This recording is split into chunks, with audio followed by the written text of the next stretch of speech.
bien, donc on est dans le 22e chapitre. Et il est écrit que Moshe aya roé et son Yitro, que Moshe était le berger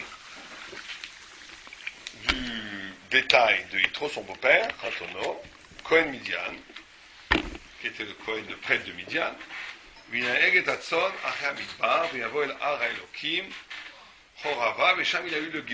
Donc ça veut dire qu'il était le berger de son beau-père. Par la fin, on a l'impression que c'est une chose assez banale.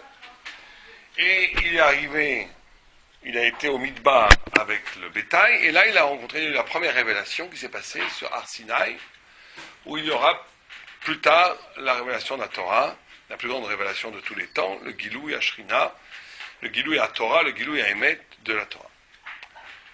Tov. Et le Midrash nous dit El HaKadosh Baruch Hu ma'aleh et Adam le Gdoula. Dieu n'élève pas une personne à la grandeur, et la imken bachanu trila, que s'il a d'abord testé, on va dire bochen, analysé, on pourrait dire testé, mis à l'épreuve, il a fait un examen. Shneema Hashem tzadik ifran, ou bema bachano, et en quoi est-ce qu'il l'a testé? Bemaretson, par le fait qu'il était un bon berger, qu'il était un berger qui était très méticuleux, qui faisait très attention à ne pas, bien entendu, ni voler, d'aller dans le midbar pour que les bêtes ne broutent pas le champ des autres, etc., etc. Donc, on nous dit que Dieu ne se présente à Hachem, que Hachem ne se révèle à Moshe qu'après que Moshe ait fait preuve de droiture. Bon, ça c'est le Midrash. Alors maintenant, le Maharal va expliquer ce Midrash. Alors il dit, pourquoi est-ce que, d'où le Midrash c'est ça? Parce que d'un point de vue grammatical, ou d'un point de vue plutôt de tradition d'écriture de la Torah, le mot aya est en trop. Aya roé et tson yitro. Normalement, la Torah aurait dû se prononcer vehi, pas aya. Qu'est-ce que c'est que ça aya? Aval ktav ve Moshe aya roé belashon avar au passé. Lomar lecha ki bishvil she aya roé gvar. Puisqu'il était déjà c'est parce qu'il était un berger qu'il y a une cause dans le passé qu'il était berger que Dieu se révèle à lui. C'est comme ça que les Chazal ont décelé dans le passouk une petite anomalie, Kebiachol, qui est riche de sens et qui nous enseigne que le fait qu'il soit berger a été goufa la raison pour laquelle Dieu s'est révélé à lui. Très bien. D'accord? L'Omar Lecha, qui bishvil shaya roé Gvar, Vaya Neheman, il était honnête, on pouvait se reposer sur lui. Bayar Malach Hashem, à ce moment-là, il a vu un ange de Dieu, Vegomer. Venatan Elav et Israël Lahaot. Et on lui a donné donc, en récompense d'avoir été un berger honnête, on lui a donné comme récompense d'être le berger d'Israël. Bon, on va lire le premier paragraphe, on va essayer d'expliquer un peu. Alors là, il pose une question. Le Maharal de Prague pose une question, il dit, qu'est-ce que Dieu a besoin de ça? Dieu, il sait, Dieu sait la grandeur de Moshe Rabbeinu sans que Moshe Rabbeinu ait besoin de faire ses preuves.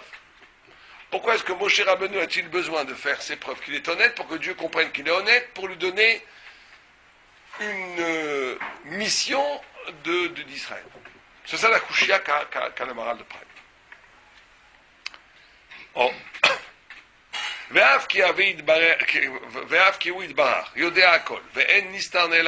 Que tout est clair devant Dieu, il n'y a pas besoin de preuve. Quand la justice, le tzedek, tzidkato plutôt, bepoel, de Moshe, shenire betson, dvarze bepoel, qu'il a vu ça bepoel, ça veut dire qu'il a vu ça en acte, pas simplement en potentiel. Ou si bas, c'est une raison, liot olé al gdoula bepoel.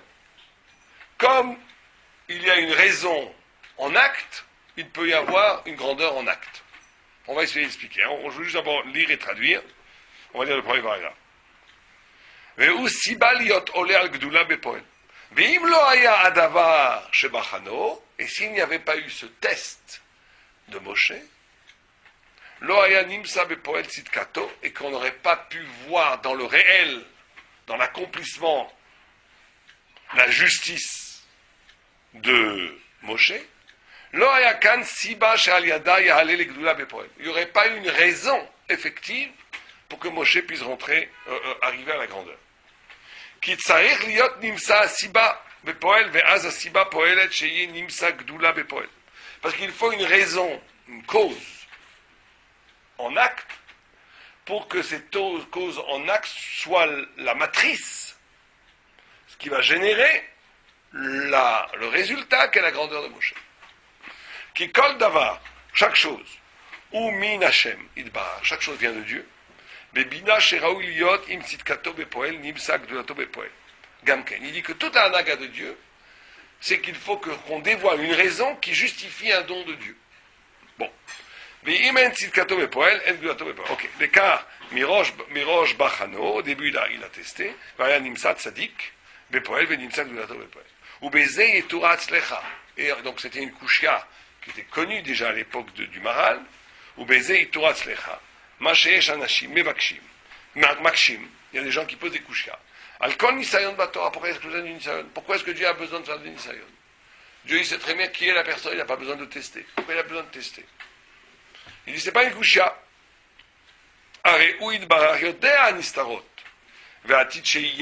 Dieu sait, connaît la grandeur de chacun, et il sait le potentiel de chacun, il sait ce qui sera dans le futur. Mais vadaï karou, c'est sûr, aval, mais, les dvar shaya bepoal, sarir siba sheu bepoal. Toute chose manifeste que Dieu va donner a besoin, en amont, une raison manifeste. Ve'im lo haya tzdakat atzadik bepoel, lo haya nimshar le tzadik scharo bepoel. Encore une fois, si la tzidkut du tzadik n'était pas manifeste, révélée dans le réel, il n'y aurait pas de schar pour ce tzadik. Amagav nimshar le tzadik. Vedvar ze inyan amoku ve'inyan barur meod. Il dit les deux